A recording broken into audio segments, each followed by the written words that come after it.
Bonjour, excuse-moi de Bonjour. te déranger, c'est bien toi Aurélien Bénard, tu travailles sur l'impact des éoliennes sur les oiseaux si je ne me trompe pas? Oui, c'est ça, oui. Moi c'est Anna Pastokov, je suis étudiante en écologie, je voulais savoir si je pouvais te poser quelques petites questions. Oui, bien sûr, oui.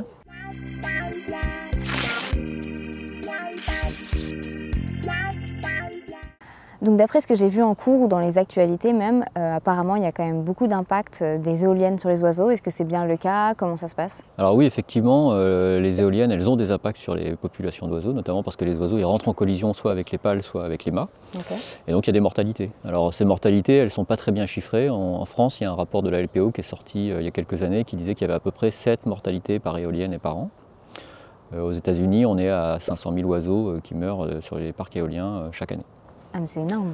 Alors c'est des chiffres assez conséquents, alors bien sûr des oiseaux il y en a des millions, hein. Mais c'est des chiffres conséquents et ce qu'on ne sait pas trop c'est quel impact ça a sur les populations d'oiseaux en fait. Ce dont on parle ici c'est donc du Green Dilemma.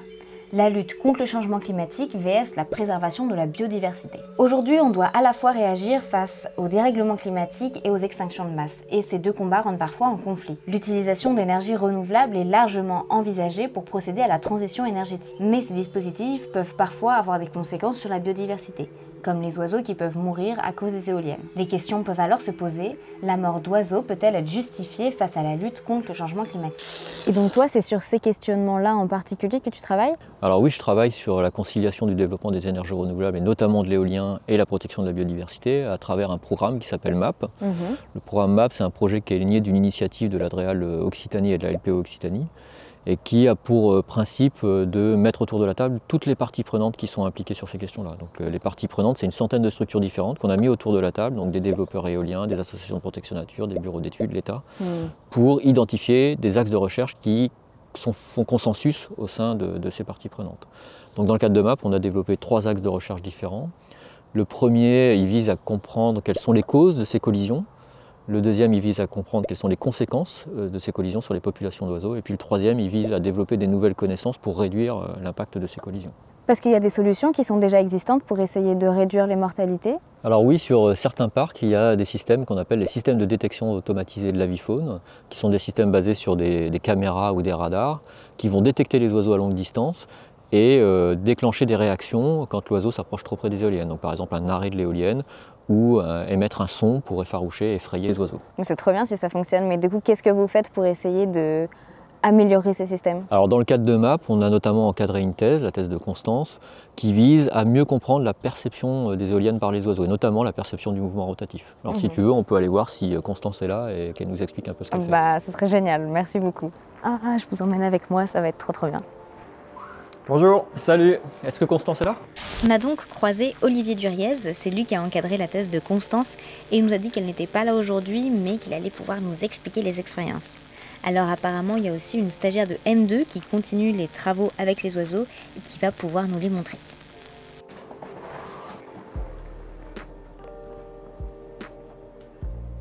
Merci. Alors voici la salle d'expérimentation. Bonjour. Où travaille Claire. Enchantée, Claire. Enchantée. DM2 qui prend la suite de l'étude de la perception des tables éoliennes de Constance Berger. Enchantée, moi c'est Anna, je suis aussi étudiante et j'étais venue poser quelques petites questions sur le projet. C'est des mini-éoliennes ça? C'est ça, c'est des mini-éoliennes du même type que celles qui ont servi pour la thèse de Constance Blary. Elle a travaillé sur la manière dont les oiseaux percevaient les éoliennes et le mouvement rotatif. À 3 niveaux. D'abord, comment les oiseaux perçoivent le contraste, donc les différences de coloration entre le blanc des pâles et le fond des éoliennes. Et elle a retrouvé que les oiseaux avaient plus de mal à percevoir les faibles niveaux de contraste, donc du blanc sur du gris clair. C'était plus difficile pour des oiseaux à distinguer l'éolienne du fond que pour des mammifères comme nous, primates. Ensuite, avec ce modèle d'éolienne, elle a étudié la manière, la vitesse à laquelle les oiseaux perçoivent le mouvement rotatif. Et on avait pour hypothèse que les oiseaux avaient du mal à percevoir les mouvements rapides, les rotations rapides. Et en fait, c'est l'inverse qu'on a trouvé.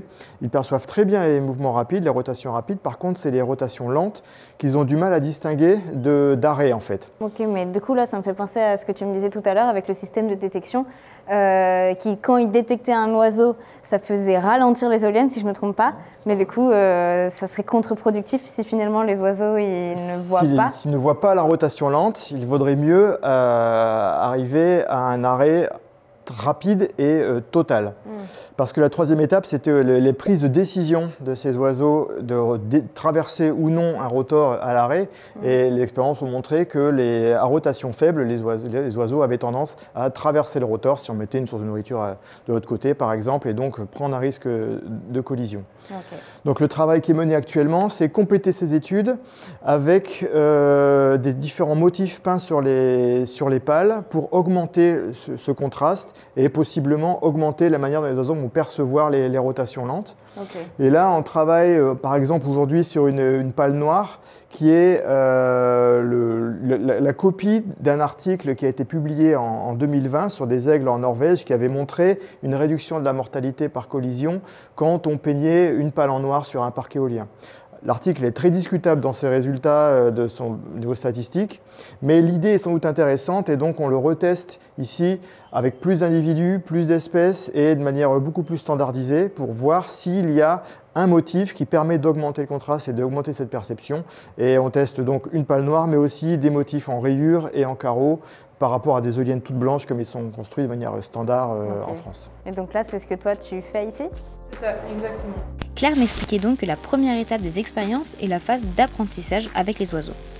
Elle leur apprend à identifier une éolienne stationnaire d'une en mouvement, et pour ça ils utilisent des récompenses. Si en sortant de leur boîte, les oiseaux volent en direction de l'éolienne à l'arrêt, ils vont trouver des graines, et sinon, ils n'en auront pas.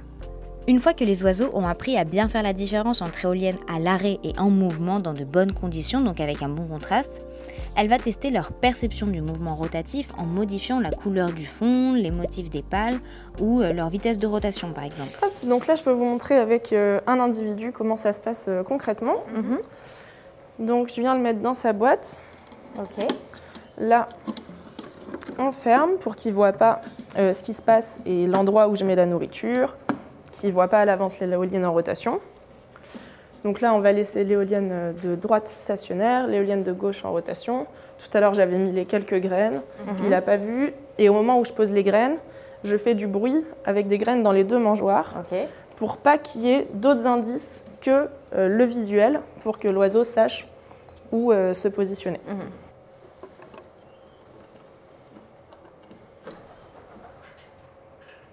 Voilà, donc là on voit qu'il a choisi le bon côté.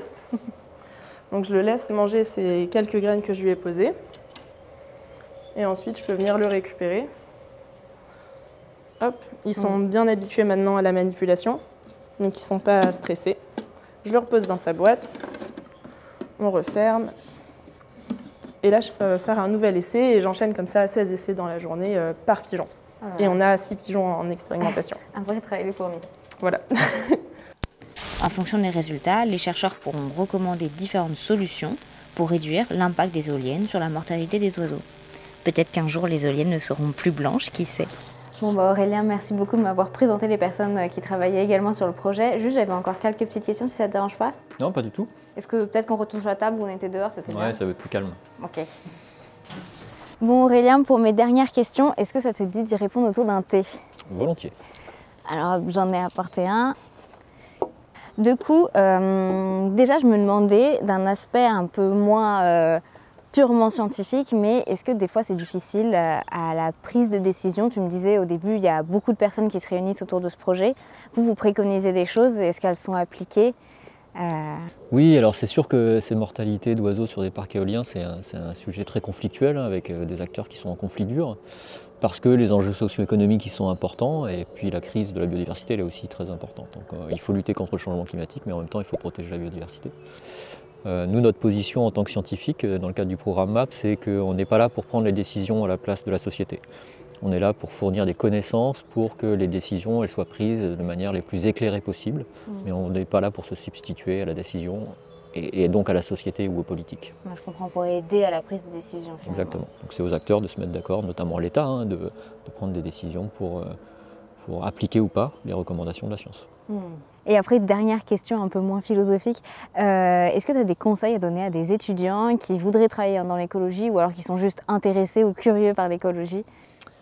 Oui, alors le conseil que je donnerais à des étudiants qui sont à l'université, typiquement, c'est d'acquérir des compétences naturalistes. À l'université, on a des formations relativement théoriques. Et nous, quand on prend des étudiants en stage de master ou en thèse, on a besoin de gens qui ont du recul sur comment ça se passe sur le terrain, qui perçoivent la nature de manière plus intuitive que ce qu'on peut avoir à travers des lectures d'articles scientifiques ou à travers la consultation de documents sur Excel.